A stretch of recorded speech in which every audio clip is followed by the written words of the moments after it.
Farm Week is a production of the Mississippi State University Extension Service.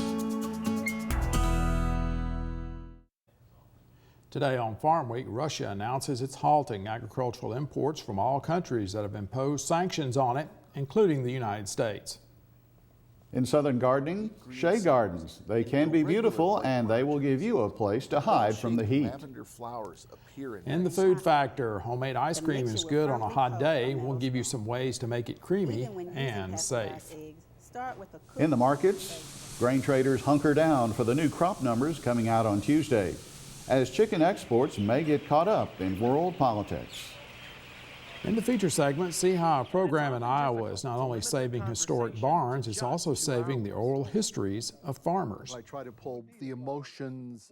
Back in the 30s, we didn't have hybrid seed, we didn't use any fertilizer, we only expected to get 40 to 60 bushels per acre.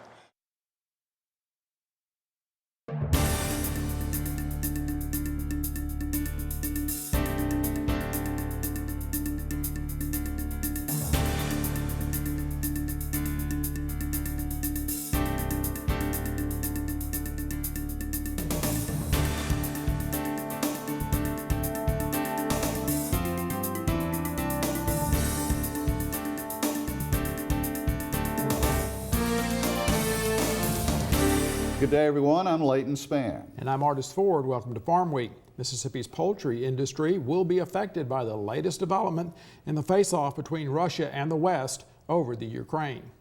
Artists, on Wednesday, Russian President Vladimir Putin decreed that all agricultural imports from the United States would be banned for 1 year. Various agricultural products were also banned from other nations that had placed economic sanctions on Russia. How could this affect U.S. farmers and agricultural businesses? The United States Trade Representative's office says Russia imported $1.3 billion of U.S. food and agricultural products last year. U.S. poultry made up 24% of that total, $310 million in 2013. Meetingplace.com reports the Russian import ban may not hurt the poultry industry as much as it would have in the past. With pork and beef prices at record highs, U.S.-grown leg quarters are in demand as a lower-cost source of protein. The European Union agriculture may be hurt the worst. The USDA says EU ag exports to Russia totaled almost $16 billion last year. With these sorts of numbers, it's hard to see how Russian citizens won't be hurt by the import ban as well. Well, one way to beat the heat this summer is by fixing yourself a bowl of homemade ice cream. In this week's episode of The Food Factor, Natasha Haynes shows us how to make it creamy, smooth, and safe.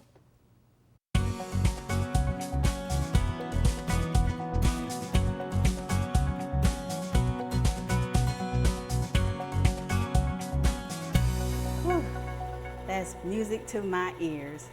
The humming sound of an ice cream churn is a welcome sound of summer, but each year, this cool treat causes many cases of salmonella. If your recipe calls for raw eggs, use pasteurized shell eggs or egg substitutes.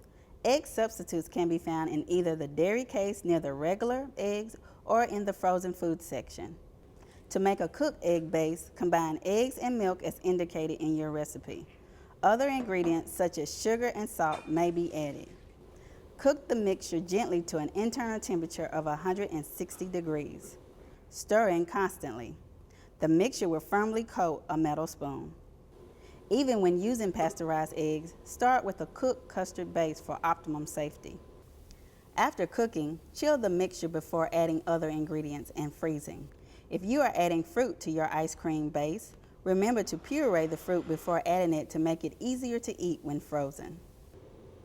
By following the proper cooking practices, you can enjoy cold, yummy, homemade ice cream without making anyone sick. It's time to make healthy food a factor in your life.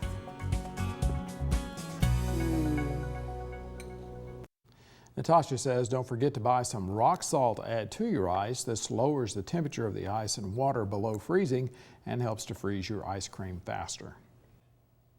This spring, the Mississippi State University Extension Service dedicated the Jimmy Bryan 4-H Youth Complex at West Point. This ceremony honored Jimmy Bryan, who donated nearly 70 acres of land for the center. This center will be used for therapeutic riding, outdoor sports, environmental and wildlife activities. Farmweek's Amy Taylor reports. With the generous donation of about 70 acres from Jimmy Bryan of Bryan Farms, 4-H youth will get to enjoy a variety of fun and educational experiences in West Point. Bryan donated the land with one simple requirement, that it be used to benefit young people by exposing them to outdoor activities. This gives the kids an opportunity. When I was coming up, most of the kids were rural and lived on the farms and had outdoor activities. Now this gives them the same opportunities they had back then. I think it's 74 acres in the project. Okay. And they'll have multiple venues in the project. The two primary projects are 4-H outdoor shooting events, I think, and then the therapeutic riding.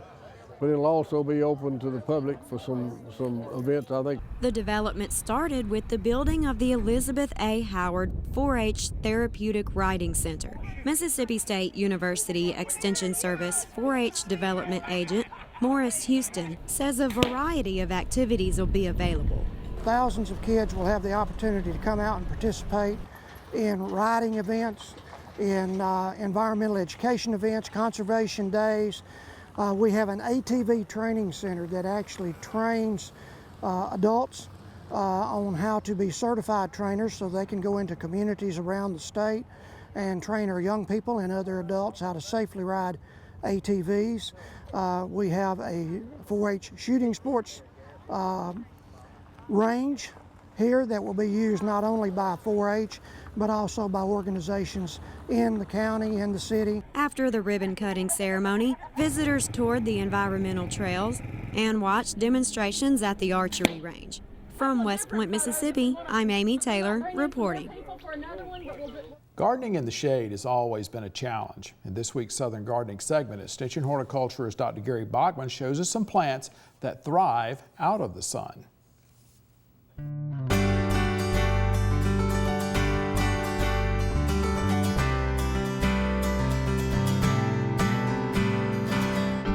It's now August and it's hot and humid in our Mississippi landscapes. This time of year, I'm always looking for the shade. I love the way the path curves around with the hydrangea and Japanese fansia, making me want to ask, what's around the corner? That's when we encounter the weathered back gate. Passing through, we find the wonderful shade garden. The moss and lichen on the brick path creates a sense of well-worn age.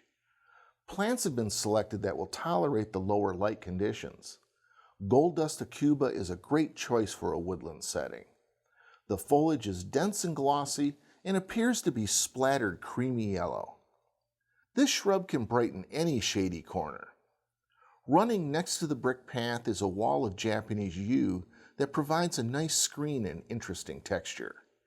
Farther down the path we see what looks like a crepe myrtle, but actually this is a tree form of ruby loropetalum.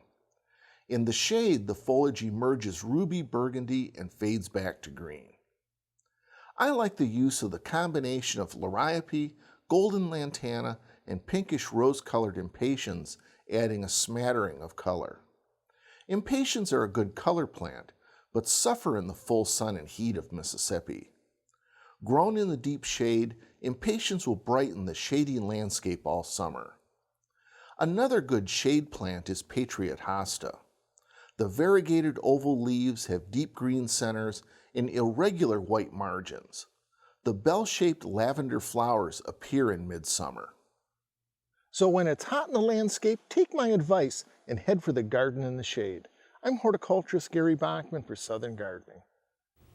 Now Gary says to be sure to add some seating to your shade garden. That way you'll have a comfortable place to rest when you hide out from the heat. In our feature segment today, just like World War II veterans, our older farmers are leaving us every day. You'll learn about a program to record their memories before they're gone. But before we get to the markets, we want to ask you to help us once again. We want your opinions and perceptions about Farm Week. We want to know what we can do to make this show better. And if you go to our Facebook page and our web page, you'll see a link, and on the web page it's in the upper right corner. Follow that link and you can rate us and tell us what kind of stories and information you want to see on Farm Week. Our website address is farmweek.msucares.com. On Facebook, our fan page is Farmweek USA. You can also call toll-free if you'd like to talk to someone about Farm Week. The toll-free number is 1-877-274-1600, extension 92. That's 877-274-1600, extension 92. You can do this between 7 a.m. and 9 p.m. Central Time, Monday through Friday. On the weekends, the hours are 10 a.m. to 8 p.m. All responses will be confidential, so your telephone number or email address will not be associated with you. And we want you to be honest with us. Give us praise where it's due, but we want criticism as well. Time now for the markets with Leighton. You say traders are in position for the August 12th reports? That's right, Ernest. The long-awaited August crop report is expected to be a market mover. Also in our headlines this week, export demand is solid for soybeans. Mississippi's Cal-Maine Foods sets a record for egg sales as U.S. cattle placements drop in the month of June. In parts of the United States, there are some growing weather concerns as far as this year's soybean crop. Analyst Virgil Robinson says a large-scale problem related to weather may be the only chance to see bean prices improve from where they are now. I still think it's a little early. We've the month of August here to deal with, and as I mentioned a moment ago, there are select areas that are lagging normal development. So the frost notion will come into play at some point in time. Underlying business has been very good. New crop beans and new crop meal.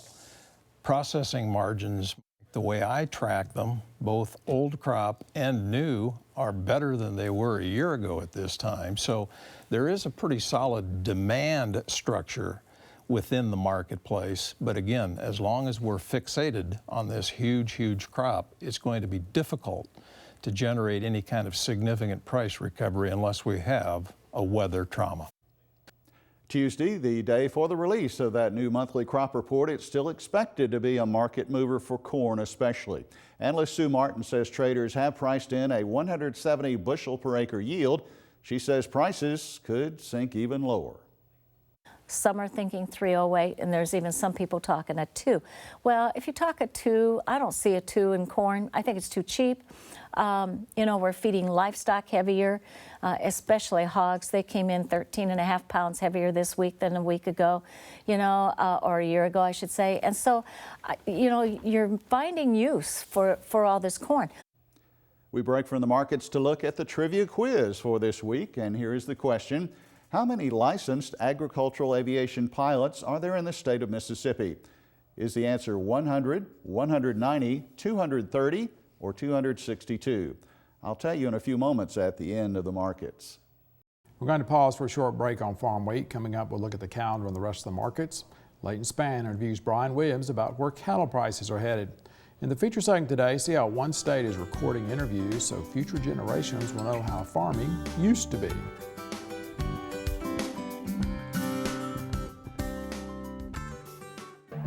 Hi, I'm Leighton Spann, host of Farm Week. You're invited to take part in a viewer survey about Farm Week. We want to know what's good and what's bad. Go to our website, farmweek.msucares.com, look in the upper right corner, and it will direct you to our online survey. There's also a telephone survey where you can tell your thoughts to an actual person. You'll find a link to it on our website as well. You can also find these links on our Farm Week USA Facebook page. Before we get back to the markets, let's look at the Farm Week calendar. The annual Muscadine Field Day takes place Saturday, August 23rd. The location is Mississippi State University's McNeil Research Unit on Ben Gill Road at Carriere. Carriere is located between Poplarville and Picayune. You'll get to sample fruit. You'll learn about plant spacing, trellises, production practices, insects, and disease. Scientists from MSU and the U.S. Department of Agriculture will be on hand to answer questions. There's no registration fee. Interested in growing for a farmer's market? Well, then you should participate in the Mississippi Microfarming short course to take place Wednesday and Thursday, August 27th and 28th. Location will be the Eagle Ridge Conference Center in Raymond. The short course is free, but advanced registration is required. What vegetables and fruits to grow for farmers markets and selling at farmers markets are just a few of the items on the agenda. We'll have a link on our calendar to help you register. Go to our Farm Week website at farmweek.msucares.com for information on these and other events. Now check out this week's Farm Week Snapshot.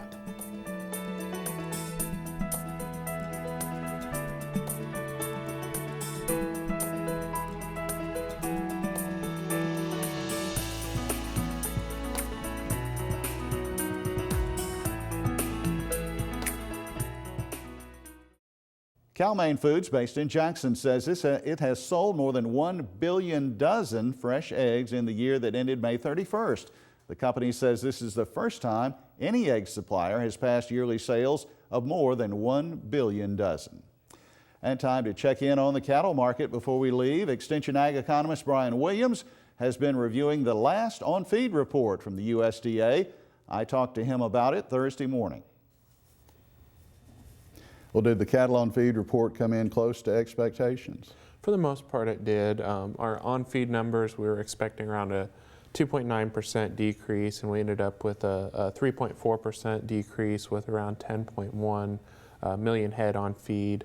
Placements were a little off from expectations. We were expecting it to be down about 3.8%, and it was actually down 6.2%.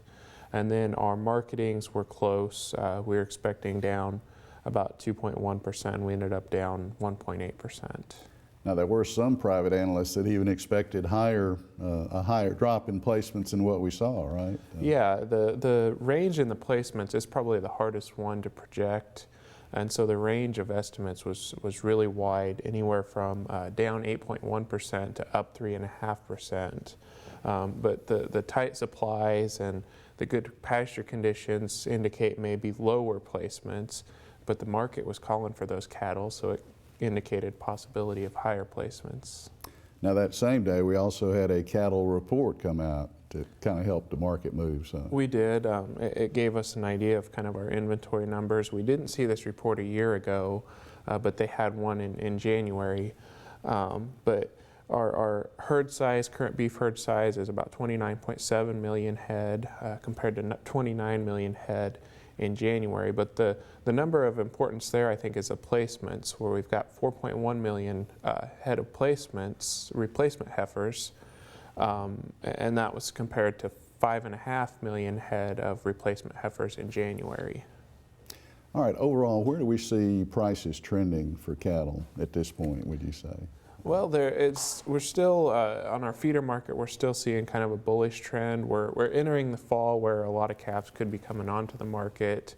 And so there's a seasonal possibility of a downtrend, but I don't think it's going to be too much just because of the tight supplies that we have right now. I'm going to say the main factor, those supplies remain tight. Right. Well, before the feature story, let's check the trivia answer for this week. The correct choice is C. There are approximately 230 licensed ag aviation pilots in Mississippi. We often think of history as major events that happen somewhere else. In today's feature story, we travel to Iowa, where an organization is not only striving to save that state's old farm structures, but the stories that go with them. Market to Market's Paul Yeager explains. Barns, the symbol of American agriculture, are disappearing from the rural landscape at an alarming rate. Time takes its toll, and structures that were once vitally important in daily farm operations often fall into disrepair and are either torn down or collapse. And as the iconic buildings fade into history, America also loses a way of life. It's important to preserve the really unique and the everyday. Because when you look back at our life, you know, it isn't just about the church or the theater. It's those everyday places that we spend our days that we want to remember what our daily life was like, right? And the work we did. And so one day, 50, 60 years from now, I mean, the world we see, most people are it's gonna be a distant memory of, and so we need to have some icons to kind of give us a glimpse back. 200 years ago, 90% of the population farmed. Today, it's just 2%, and the average age of those that farm keeps increasing. According to the 2012 Census of Agriculture, 57% of those who farm are 55 years or older. To broaden what is already known about a disappearing way of life, Iowa's Silos and Smokestacks, the only historic district in the country devoted to farming and industries related to agriculture, and the Grout Museum in Waterloo are working together to compile oral histories from people involved in farming. I think the 1930s to the 1970s is indeed that greatest generation for farming, because they had gone through so much. The Depression of 1921, the Depression of the 1930s, the really hard times, particularly in the mid-30s. Then coming out of that, World War II is this tremendous boom period. 70s, you see this explosion of farming, followed by those horrible 80s, which, just devastated folks who had expanded a bit too much, had taken too many chances, and were overextended. And the farmers that I talk to, they talk about the 1980s and they say, we should have known that. We should have known that because the same thing happened in the 1920s, and to some extent it happened a bit in the 50s. But we didn't learn. We didn't remember. Over the past century, there have been revolutionary changes in agriculture, technological advancements in how seeds are both planted and harvested. The innovations have enabled U.S. farmers to produce 262% more food with 2% fewer inputs than what was grown just 65 years ago. We need to be able to tell, particularly school kids, what the life was like 40 years, 50 years ago, and how a farm might look today. And so by engaging people with stories, we get that attention from them that they might not give a panel on the wall that they had to read. According to Niemeyer, farmers are great storytellers, and it's often difficult to limit their conversation to just 2 hours. I try to pull the emotions of what it means to be a farmer, but we also want to get the facts, okay? I mean, as Fred Strobing was talking about this morning, he could sort of tell you it took X number of minutes to pick by hand, and now you can do it in virtually no time at all. Back in the 30s, we didn't have hybrid seed, we didn't use any fertilizer, and we only expected to get 40 to 60 bushels an acre. Gradually, there were a few people who would brag about 100 bushel corn, but those people that got 100 bushel corn, either they lied a lot, or they had a lot of they might have a dairy herd, and they might put 10 tons of cattle manure on their per acre. That way they would get enough nitrogen they could. We like to ask the question, what will farming be like in 10 years? 10 years ago, we would have said, what would the farming be like in 25, 30 years? Because we thought it was going to take that long to change. Now we realize that in 10 more years, farming will have changed so much. And the older farmers, they have some sense of why things have changed, and you have some opinions of whether it's good or not. Now with the new combines and you pretty much stay in the cab, and when you got some of them, even if you get out of the cab, the machine will turn itself off, and which is a good safety factor. Live as though you're going to die tomorrow. Farm as though you're going to farm forever. It's easy in today's world to take agriculture for granted. But from 1933 to today, the population of the world has grown from 2 billion to 7 billion. A farmer somewhere raised most of the food you eat, produced at least some of the materials used in making your clothes, and even helped fuel some of the nation's 253 million cars. While advancements in agriculture have left an indelible mark on virtually every aspect of modern life, it's still important to preserve crucial parts of the American experience, whether they are barns or vivid stories of how things used to be. After all, history never looks like history when you're living through it. For Market to Market, I'm Paul Yeager. And you can watch this story again on the Oral History Project on our Farmweek website. That's farmweek.msucares.com. You can also watch Farmweek stories on our Farmweek USA Facebook page and YouTube. We'll also have a link to the Market to Market website where you can see the original story as well as read the script. We're also available at twitter.com/farmweek. And Leighton, there's something about it, we've seen this because we go out and we do stories, and boy, the tie to the land that's another layer of history and attachment that farmers have. You know, we always hear the stories when we go out. Mm-hmm. And it just, that's not a regional characteristic. That's not nationwide. at all. That tie to the land is what makes farmers, I don't know if it makes them unique, but it makes the tie, it's so strong that it makes it want to last. So, good story. Well, we are at the end of Farm Week for this week. On our next show, we're going to have a reaction to that first crop production report of the fall. In the electronic feature segment, electronic commodity marking, the din of the trading pit has largely been replaced by the clicking of a computer mouse. In the food factor, learn what you can put safely in a microwave. It might surprise you. In southern gardening, elephant ears. These days, they come in many shapes and sizes. For the rest of the Farm Week crew, I'm Artis Ford. And I'm Leighton Spann. Thanks for watching. We'll see you next week.